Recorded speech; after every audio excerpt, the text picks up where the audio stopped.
Welcome to the Wyoming Women's Business Center's 2021 webinar series. Today's presentation is 7 options to access money for your small business. I'm Christine Langley with the Wyoming Women's Business Center, and I'll be your speaker today. I also am being joined today by Steve Emmel of the Small Business Administration out of Casper, and he's going to give us some important information on loans available through the SBA. So you'll notice the Zoom webinar bar on the bottom of your screen, and I want to call attention to the chat panel as well as the questions panel. If you have any questions during the webinar today, I'd like you to use those to communicate with me. And immediately following this presentation, we're going to launch a survey, and I ask that you stay on the line for just an extra couple minutes to complete the survey because this provides us as well as our funding partners with valuable information. So everybody is muted today in order to minimize the background noise. So once again, if you have any questions during the presentation, just type them into that questions or chat panels. So we're going to get started with some quick information about the Wyoming Women's Business Center, and then we'll dive into our topic today, and we'll finish up with a Q&A at the end. This is a 30-minute format, and so we appreciate everybody joining us today on what might be your lunch hour. This is being recorded and it'll be available on our YouTube channel. You can go to youtube.com and search for Wyoming Women's Business Center.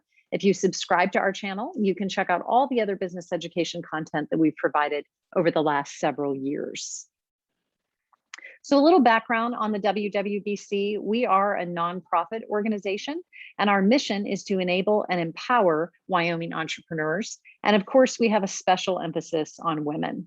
And so we do our work through 3 distinct programs. The first is our business counseling and training program, which is always free. This webinar is an example of that. The second is our microloan program, which offers loans anywhere from as low as $500 all the way up to $50,000. And that's for businesses that have been denied from a traditional lending source. And then lastly is our Artist Development Center, and we run that in conjunction with our Works of Wyoming store in downtown Laramie. But what I really want to get across to everybody is that what we do is we specialize in micro enterprises. And so what's a micro enterprise? Well, it's a business that has less than 6 employees. Really, even at its height, it has less than 6 employees. The majority of these businesses are really 1 or 2 person shows. And these businesses were able to launch for under $35,000. So when you think of businesses like yoga studios, hairstylists, in-home daycare providers, marketing consultants, cleaning services, right? These are examples of our clients. All right, so let's dive in and talk about access to funding.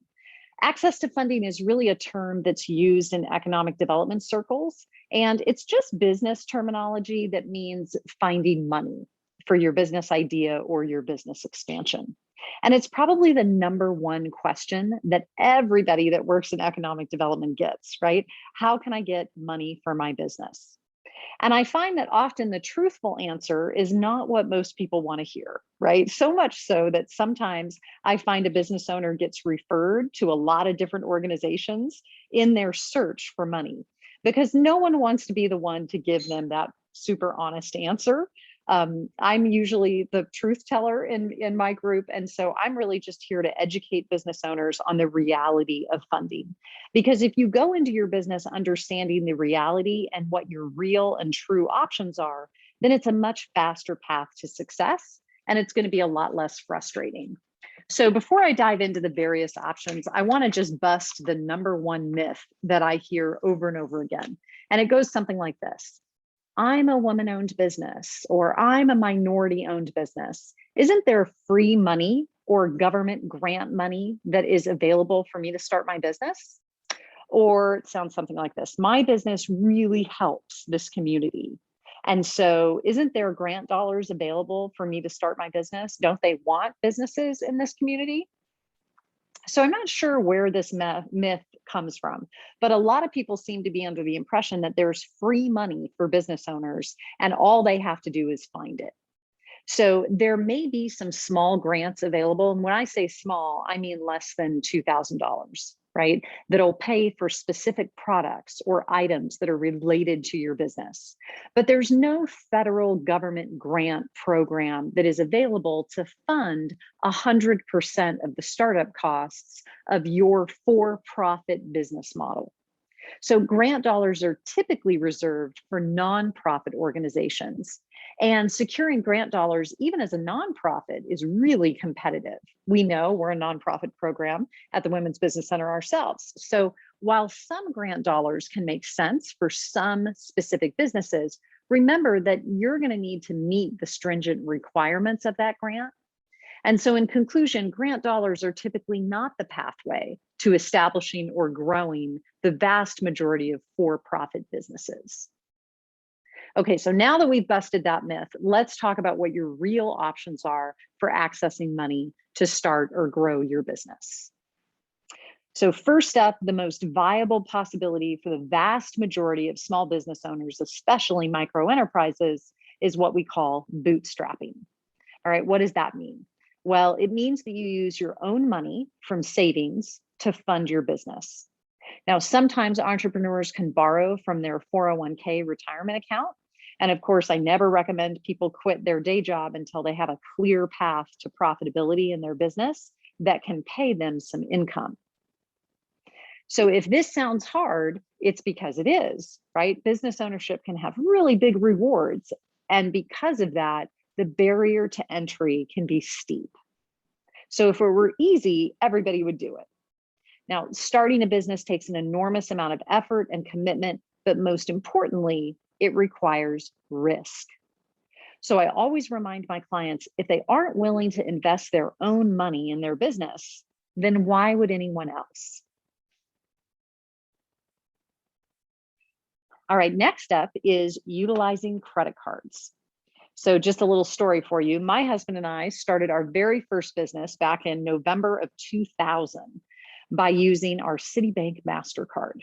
We actually purchased $7,000 worth of equipment to get started, and I kept my day job to cover our minimum expenses.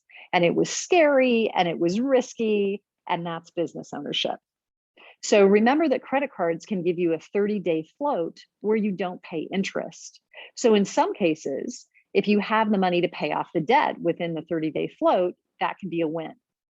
Otherwise, you want to look for low interest credit cards or utilize balance transfer cards to keep that interest rate down. So do yourself a favor and be sure that you read the fine print and understand the credit card rules. And if you need help, reach out to us at WWBC. This is what we do. So we can provide some resources that help you navigate that credit card game. All right, so we've talked about the first two options, which are basically your own resources. So now let's move on to the next most viable option, and that's really friends and family. So now often when I ask clients if they have friends or family that could invest, I'm immediately told that that's just not an option. And sometimes that's true, right? But sometimes it really comes down to pride and just not wanting to ask because you're fearing rejection. And you really want to be seen by your friends and family as doing it all on your own, right? And being a success.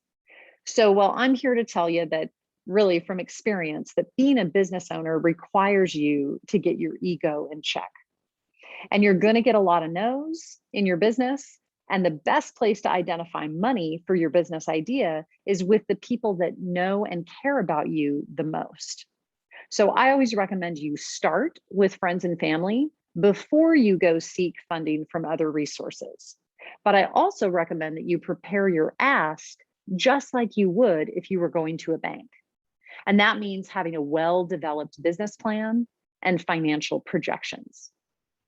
So this is also typically the part where clients will tell me that they don't have time to write a business plan, or they don't know how to do financial projections, or they don't have a computer, or they don't know how to use Excel, right? And all of those things might be true and really legitimate, but it doesn't make the need for a business plan or financial projections any less real.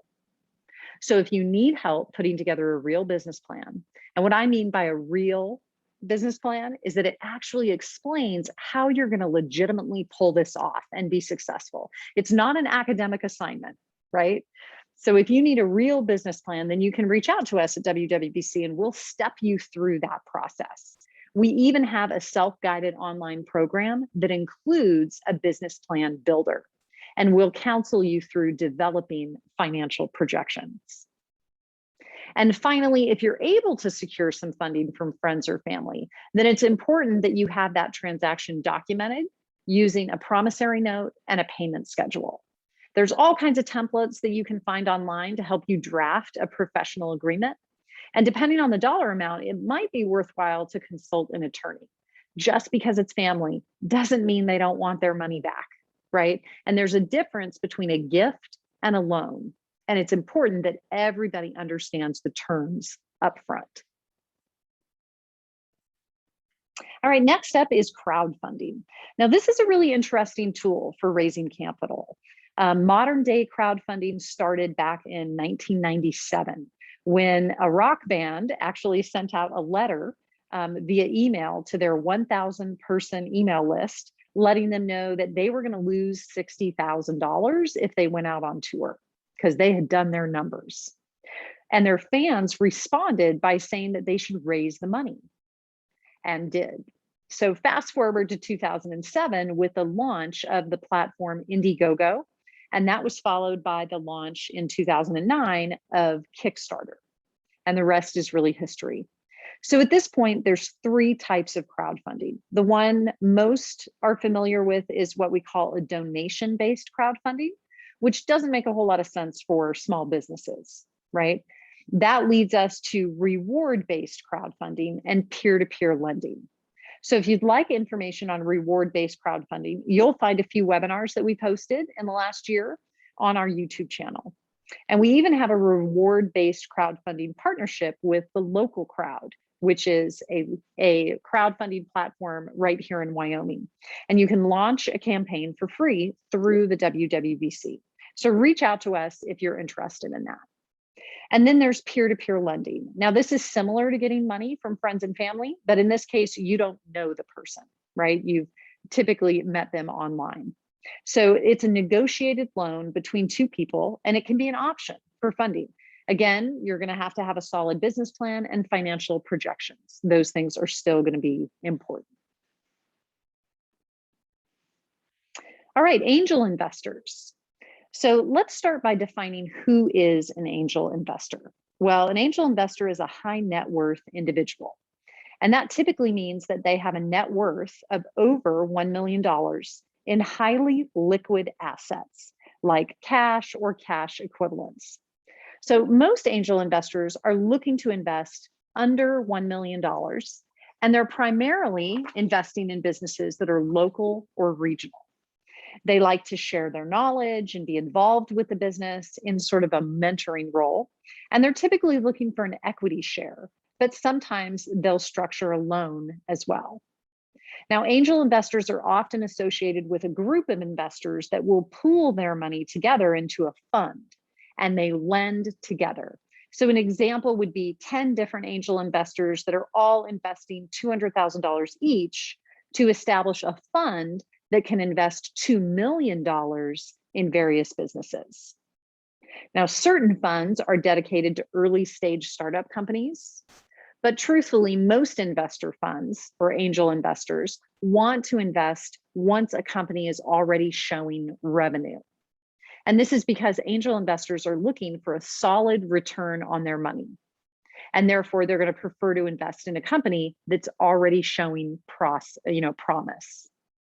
Now, most micro enterprises aren't going to be valued at a level that interests an angel investor. So depending on the type of business, you need to consider the best resources. So if you've ever watched Shark Tank, for example, on TV, this is a great example of angel investing. The investment opportunity is typically under $200,000, and the sharks are really looking for favorable terms for themselves. All right, we talked about angels, so we got to talk about venture capital next. So this is what you read about in all the magazines. VC money is similar to angel investing, but you can just add a bunch of zeros. These people or funds are looking for larger investments, and they're very comfortable with risk because they're looking for major returns and a major equity position. Again, micro enterprises don't typically qualify as even a prospect for VC money. And the reality is that less than 1% of all businesses that apply for VC money on an annual basis actually get funded. So it's really fun to read about this in Inc. magazine, but for most of us, it's not a viable option. All right, so I'm going to end today on bank loans. And there's a ton of options here when it comes to bank loans. But just like all my other examples, besides bootstrapping and credit cards, they all require a strong business plan and financial projections. So please start with those documents before approaching any lenders. Most of us have a bank that we use for our personal life, and that can certainly be a great place to start. You want to understand that banks are traditionally risk adverse. So they're going to often steer you towards something like a home equity line of credit if you're a homeowner, or they're going to ask for a personal guarantee or even collateral to secure a business loan. So it's really important that you understand what you're agreeing to before you sign anything. So again, I encourage you to reach out to us at the Women's Business Center if you have any questions, because we can help prepare you for a banker. And if a traditional bank denies your request, then there may be lending opportunities through the Women's Business Center's microloan program. Again, all lenders are going to require a business plan, even us, and that's where we typically start with our clients. So I want to take a few minutes and just turn it over to my partner here today, which is Steve Emmel with the SBA. And so I'm going to stop sharing my screen really quick and give Steve controls.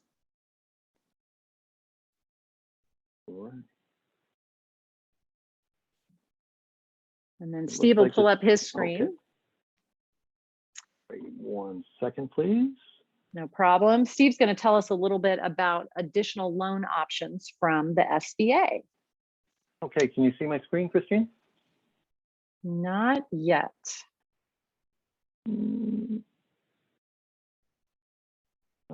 This one. How's this one? Probably not yet. Not yet.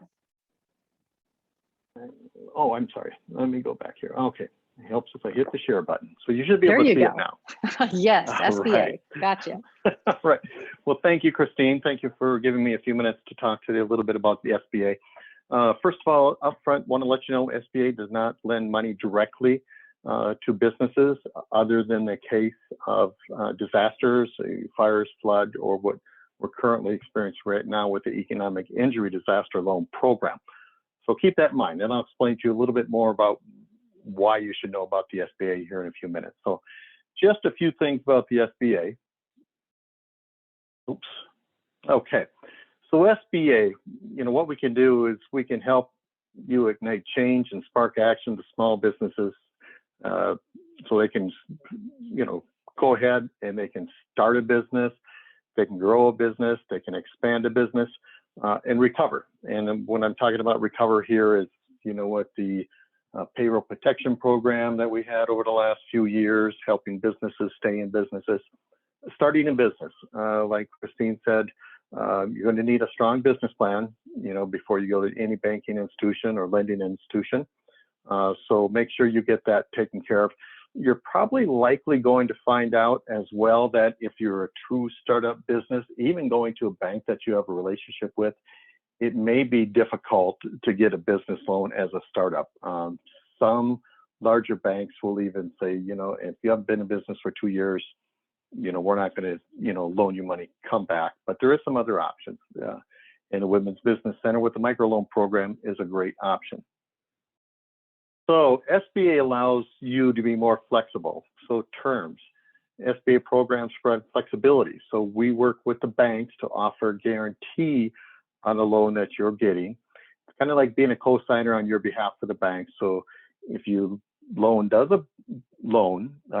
the bank does an SBA loan and your business unfortunately doesn't make it, they can come back to SBA, ask us to honor that guarantee, and we would pay off a certain percentage of the balance of that loan, depending on which program they use.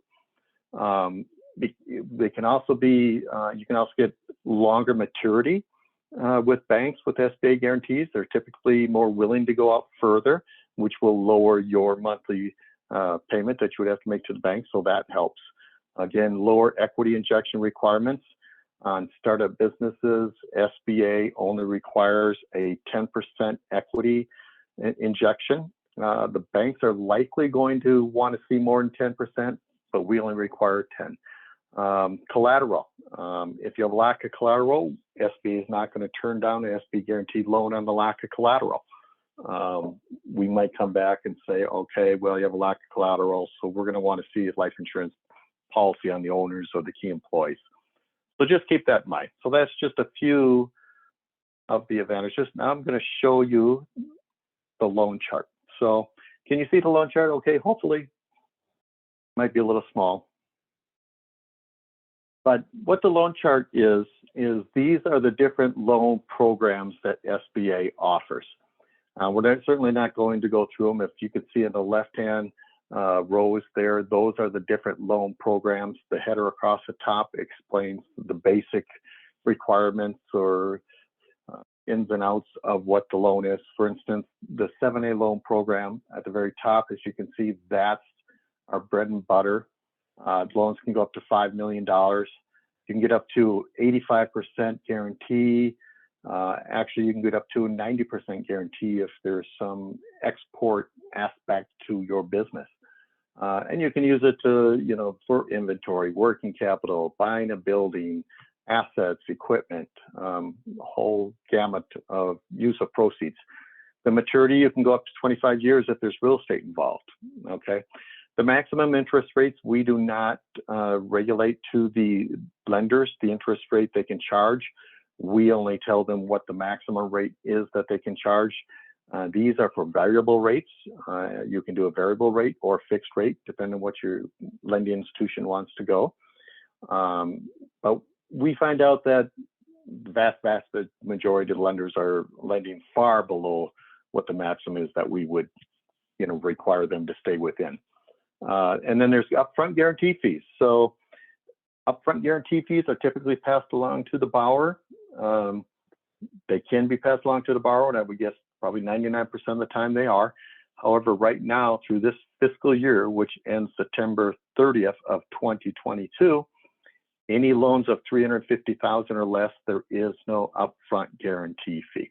So, and then again, who qualifies?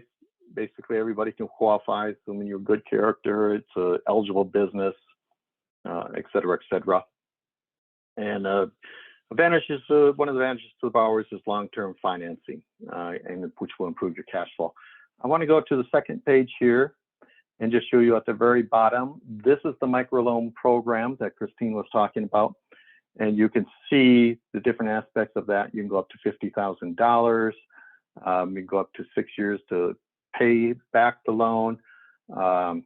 Interest rates might be a little bit higher, but this is likely going to be your best route to go when you want to start up a business. Like I said earlier, you're probably going to have a little bit of issue trying to get startup loans from a bank. So the idea behind the SBA loan program is once you get your business started and once it's moving along and it's hopefully growing and growing well, you're going to get it to a point where you're going to need additional financing. Even if you use the microloan program, you hopefully at one point in time outgrow that program.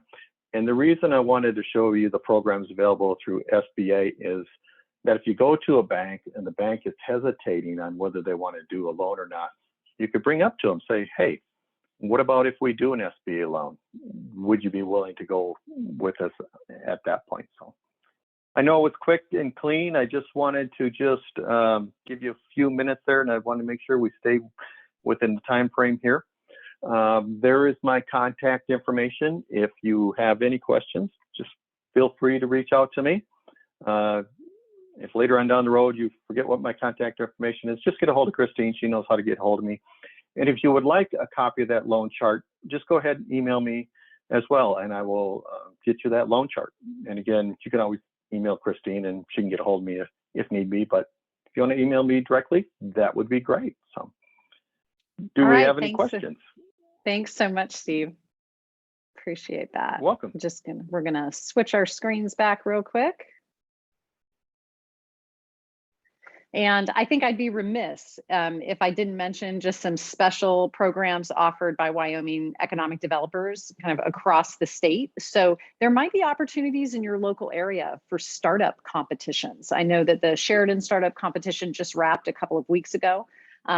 Different competitions will offer prize money. And so there are some small business grants as well through the Wyoming Business Council, or maybe even through local economic development agencies. So be sure to reach out to your local chamber or a local regional director at the Wyoming Business Council to really understand what their programs are and if those make sense for your business. So remember that these options are not going to fund 100% of your startup, but sometimes those small amounts of money can help you gain some momentum, and that can be a positive. All right, so I've left just a couple of minutes here for questions. If you guys want to go into the chat or the questions panel and type in a few questions if you have any, I'm happy to answer those. And while I'm waiting to see if we have any questions, I'll just review some information about the WWBC really quick. If you go to wyomingwomen.org, you can hit the sign up now button in order to become a client. And this process is always free. But becoming a client gives you access to some educational content that you wouldn't have access to otherwise. It also gives you an opportunity for one-on-one business counseling and advising from people like me. And that is, of course, always free. So encourage you to become a client if you're not already a client with the Women's Business Center. Upcoming training, we've got 2 additional webinars already scheduled. One is, are you ready to start a business, on November 23rd. This is going to take you through the steps that you need to complete in order to successfully start a business. And then on December 2nd is how to prep your marketing channels for vacation. So if you're an existing business and you know that holidays are coming up and you might be gone for a while, that can be a good webinar. So I want to thank all of our funding partners. The primary funding for the Women's Business Center does come from SBA. And we also have additional grants from other agencies. And so we appreciate everybody's partnerships and look forward to the work ahead. All right, guys, it looks like we don't have any questions in our chat or in our questions panel. Steve and I have a tendency to be thorough. So I want to thank everybody for attending today, and then ask that you complete the survey at the close of this webinar. So when I close out, that survey will pop up, and I appreciate you taking a few minutes to tell us what you think about our program today. So thanks, Steve, again for joining us, and we'll see everybody next time. Thank you, Christine. Bye-bye. You bet. Bye-bye.